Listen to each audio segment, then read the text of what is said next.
Quero convidar os irmãos a lermos um versículo da Palavra de Deus no Evangelho de Mateus, capítulo 23.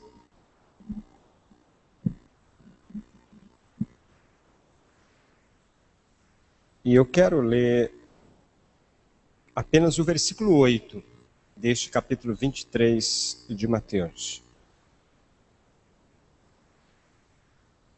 A palavra de Deus diz assim: vós, porém, não queirais ser chamados Rabi, porque um só é vosso mestre. E todos vós sois o quê? O quê?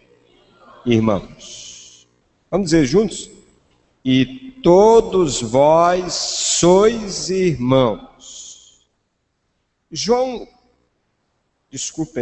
Apocalipse 1, texto da lição de hoje. Apenas o versículo 9. A ênfase da lição de hoje foi na apresentação de João. Como ele se apresentou às 7 igrejas da Ásia. Versículo 9 diz: eu, João, o quê? Irmão vosso. Eu, João, irmão vosso e companheiro convosco na aflição, no reino e na perseverança em Jesus. Irmão e companheiro na aflição, no reino e na perseverança em Jesus, estava na ilha chamada Pátimos por causa da palavra de Deus e do testemunho de Jesus. Quando alguém se converte, a sensação é de uma mudança inexplicável. Eu lembro que quando me converti, uma das coisas que mais me impressionava era ver a Bíblia sendo lida na igreja. Isso não era normal para mim.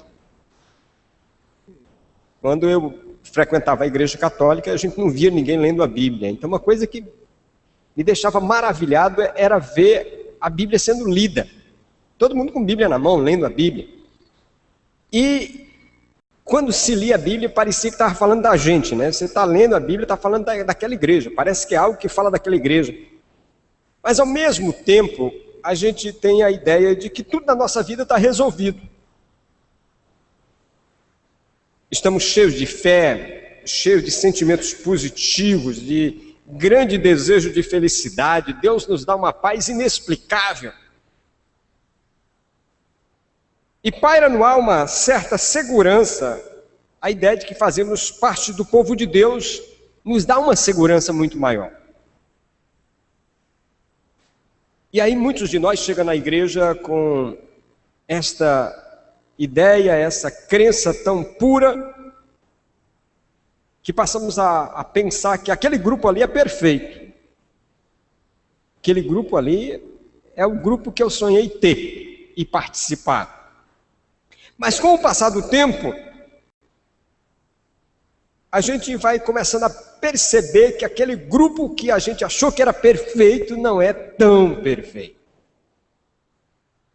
Acontecem situações que nos decepcionam. Muitas vezes nós esperamos receber dos irmãos suprimento à nossa fé, às nossas necessidades pessoais. Isto não acontece, isso gera frustração, decepção. Claro que alguns conseguem superar isto, mas outros simplesmente se afastam, decepcionados, porque a imagem do grupo perfeito foi manchada, foi quebrada. E alguns ficam tão decepcionados que saem por aí e não se tornam mais parte de igreja nenhuma. Eu conheço várias pessoas assim. Eles são iguais uma beija-flor que tem lá em casa. Ela de vez em quando aparece. Eu digo que ela tem lá em casa, mas assim, porque de vez em quando ela aparece. Eu digo: Jesus, olha lá, a beija-flor chegou. Essa semana nós temos uma arara de isopor lá pendurada na entrada, que a gente trouxe de Belém. Porque a arara é colorida, ela foi beijar a arara. Ela pensou que era uma flor, eu acho, né? Estava lá procurando alguma coisa na arara. Eu disse, Jesus, ela já não está mais nem sabendo o que é flor. Então alguns crentes se decepcionam tanto que ficam assim, eles não conseguem mais nem identificar o que é a igreja. Falou no nome de Jesus, ele está por lá. Então ele beija aqui, beija acolá, pela frustração que às vezes acontece. E essas frustrações nem sempre são planejadas, elas às vezes acontecem de forma inesperada. Ontem, no casamento do Ribamar, eu cansei de quebrar a taça, porque os irmãos dizem que eu estou quebrando tudo que é taça, então eu disse para Jesus, minha filha, o que eu posso usar que seja tão sensível, tão frágil, tão bonito, que possa dar a ideia de que a gente precisa cuidar no casamento, como a gente precisa na igreja cuidar um dos outros, né? Aí ela disse, por que você não usa uma rosa? Eu usei uma rosa ontem. E aí eu fui mostrando que às vezes inconscientemente a gente vai tirando as pétalas da rosa, né? Vai conversando, vai tirando e daqui a pouco você destruiu sem perceber. Muitas vezes esse tipo de frustração acontece sem nenhuma coisa proposital, mas acontece. Acontece.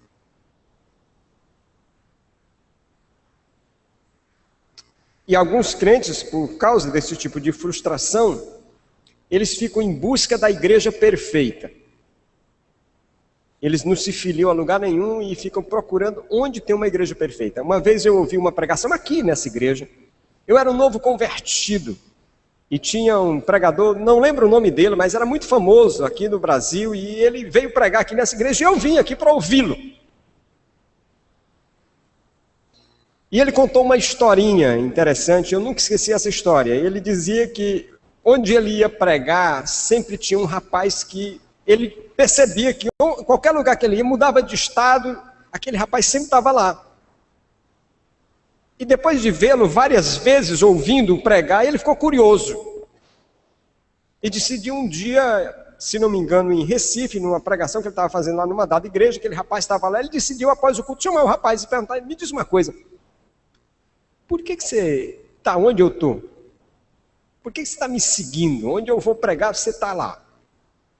Aí o rapaz foi dizer da alegria que tinha de ouvi-lo, que ele era um grande pregador, um grande pastor, parará, parará. E dizia, olha, eu pego o carro e vou, eu fico olhando onde o senhor vai pregar e eu vou atrás. Se não dá para ir de carro, eu vou de avião. Mas por que você faz isso? Ele disse, olha, porque eu estou decepcionado com a igreja. Eu estou decepcionado. Toda igreja que eu vou tem problema, dificuldade.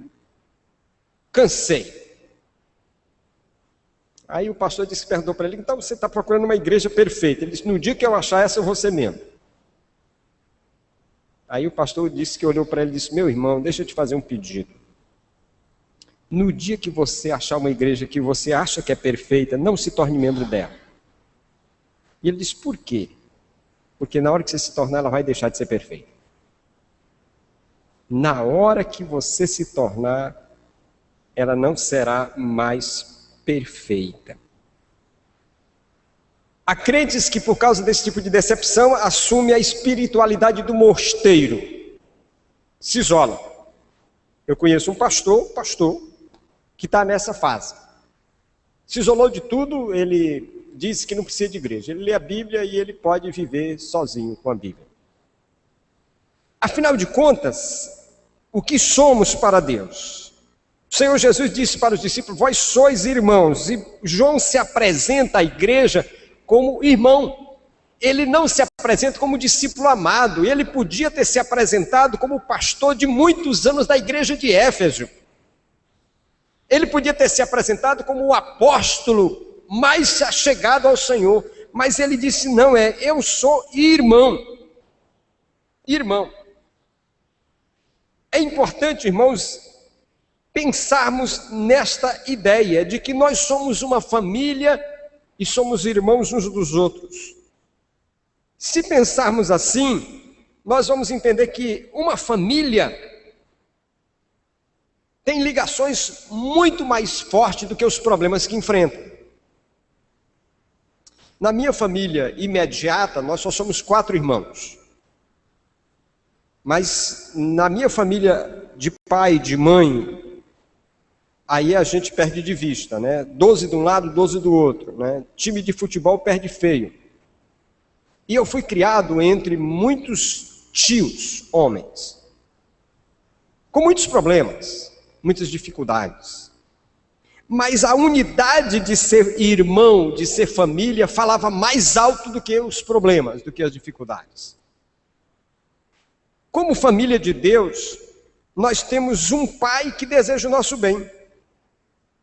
E talvez a melhor ilustração que eu possa dar de paternidade na família de Deus seja Lucas 15, a parábola do filho pródigo. Era uma família de 2 filhos. Os 2 tinham temperamentos diferentes e maneiras diferentes de ver o mundo.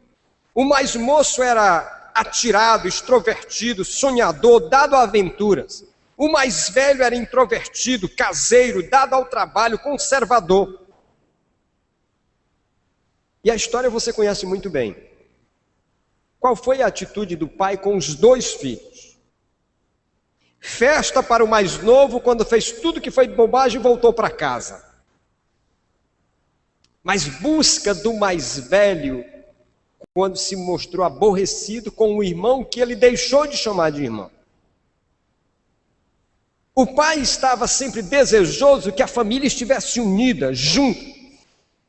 O nosso Deus é assim, é um Deus que deseja o nosso bem. Deus deseja para nós o melhor. A nossa igreja pode não ser perfeita. Não é.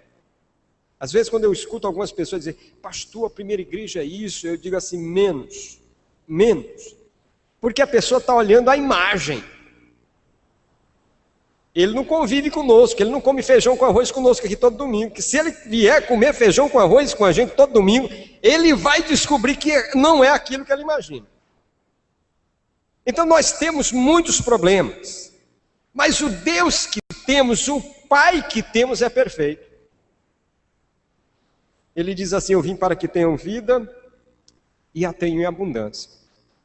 O qual dentre vós é o homem que se seu filho lhe pedir pão, lhe dará uma pedra?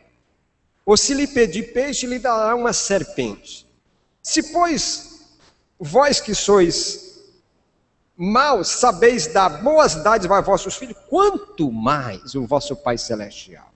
Quanto mais o vosso Pai Celestial. Nós temos um Deus que quer o melhor para nós. Nós podemos ter desacertos, desencontros, mas precisamos entender que nesse caminhar Deus quer o melhor para nós. Ele é Pai. Segundo, nós temos um Salvador que nos ama. O apóstolo João, pensando nesse amor de Jesus pela igreja, ele disse, antes da festa da Páscoa, sabendo Jesus que já era chegada a sua hora de passar deste mundo para o Pai, e havendo amado os seus que estavam no mundo, diz, amou-os até o fim. João 13, verso 1. Amou-os até o fim. O apóstolo Paulo, olhando o amor de Jesus para conosco, disse que este amor excede todo entendimento. Não tente entender, porque não há como entender. O amor de Jesus é tão intenso para conosco, que ele disse que estaria conosco todos os dias até a consumação dos séculos. Eu não sei se você entende isso.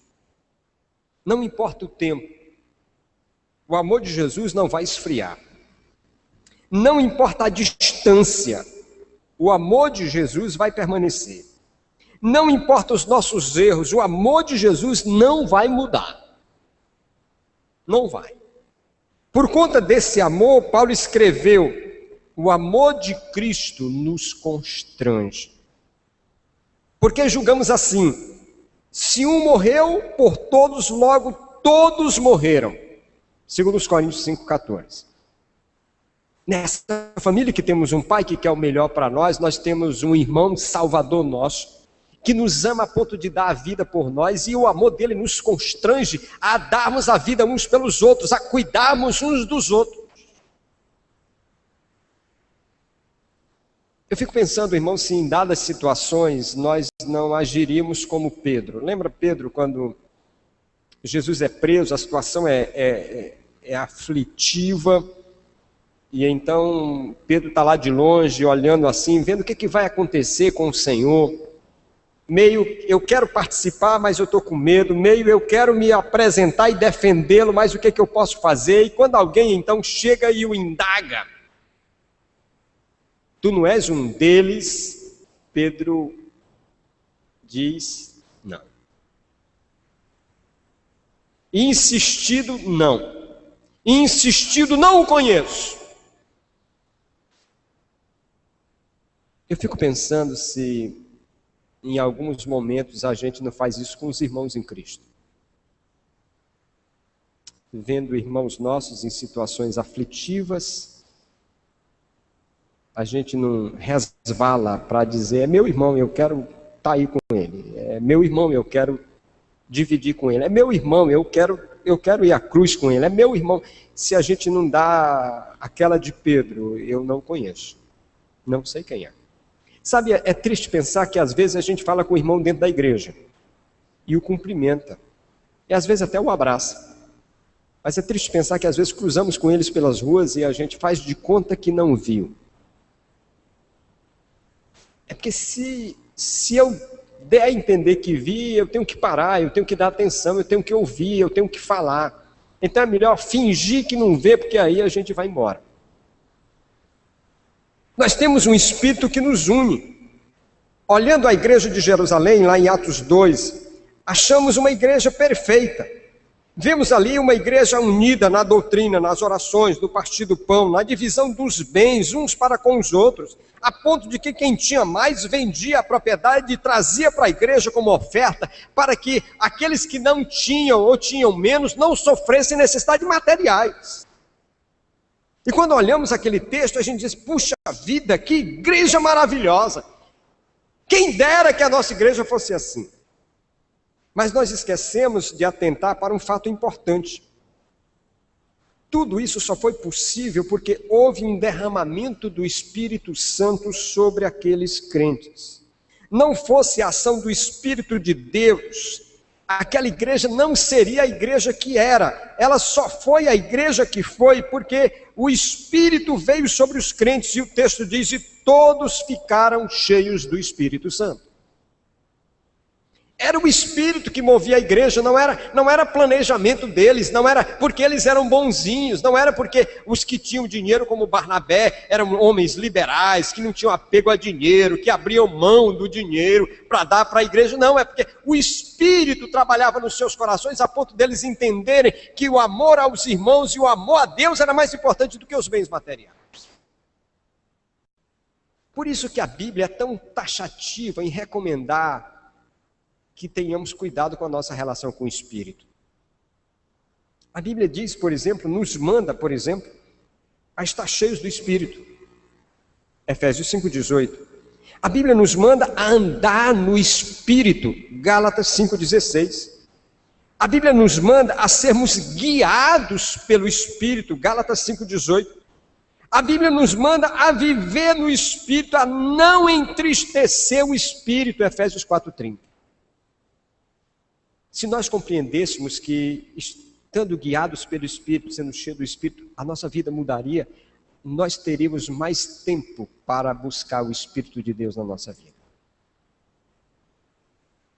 Somos irmãos, temos o mesmo Deus que é Pai, que quer o melhor de nós, temos um irmão, nosso Salvador, que deu a vida por nós e nos constrange a fazer o mesmo, temos um Espírito que nos molda, que nos convence a sermos irmãos de fato.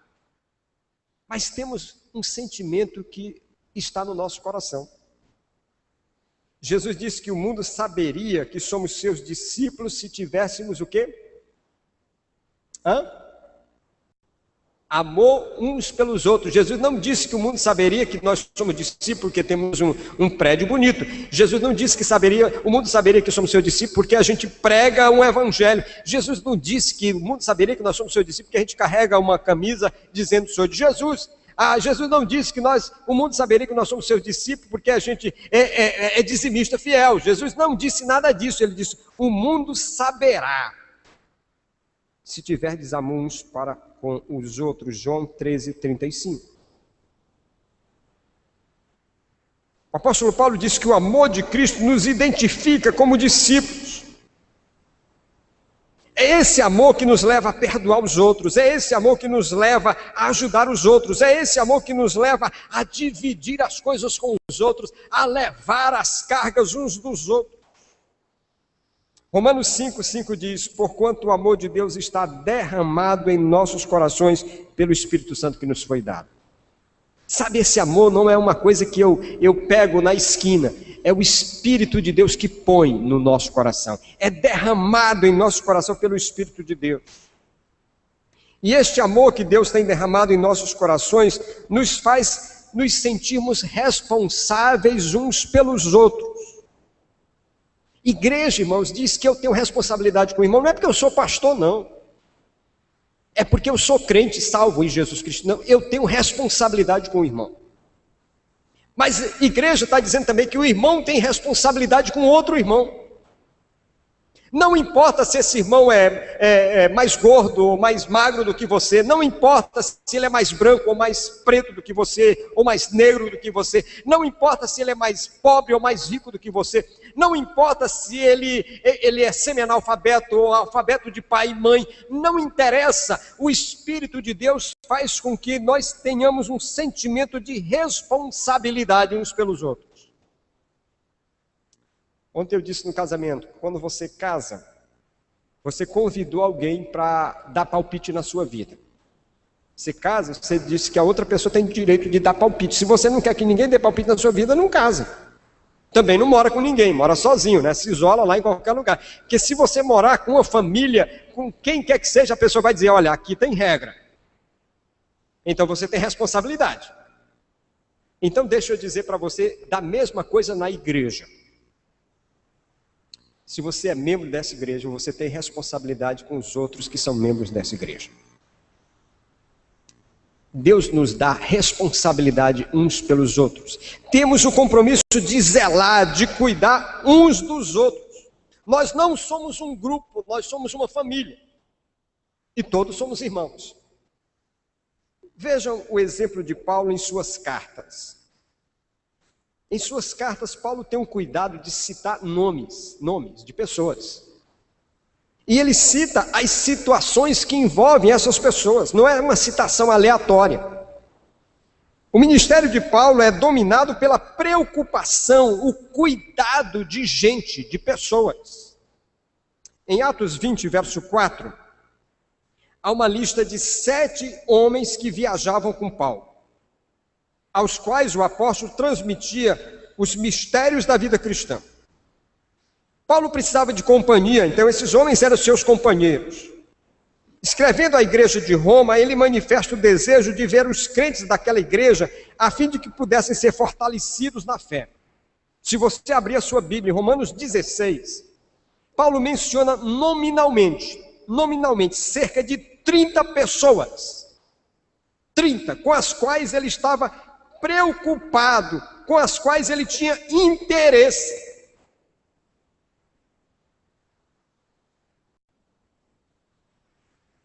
Eu tenho dificuldade de gravar nomes, irmãos, eu tenho muita dificuldade.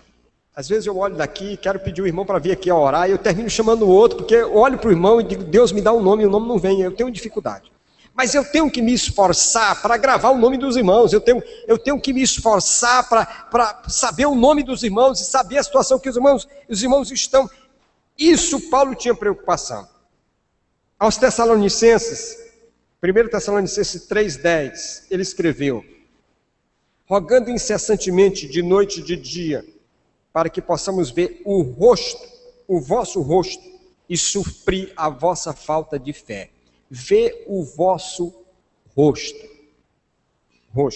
Um exemplo impressionante desse cuidado de Paulo pelas pessoas, pelos crentes, da responsabilidade que tinha do cuidado uns com os outros, acha-se lá no capítulo 14 de Atos. À vista da perseguição que se levantou em Antioquia e em Icônio, o grupo que está com Paulo é forçado a fugir para Listra. Ali, por terem curado um homem, eles foram tidos como deuses. Pregaram a Cristo com muito poder, mas logo os judeus vieram de Antioquia e de Icônio, e ali eles agitaram a população contra Paulo e seus companheiros, de tal modo que eles foram apedrejados, e a Bíblia diz que Paulo ficou como morto, né? Paulo, por um momento, entrou em coma no apedrejamento. Milagrosamente, ele se recupera e vai para Derbe. Pois bem, lá em Derbe, Paulo poderia ter ido diretamente para o sul, pela costa marítima, tomando um navio e voltando para casa. Mas ele não faz isso.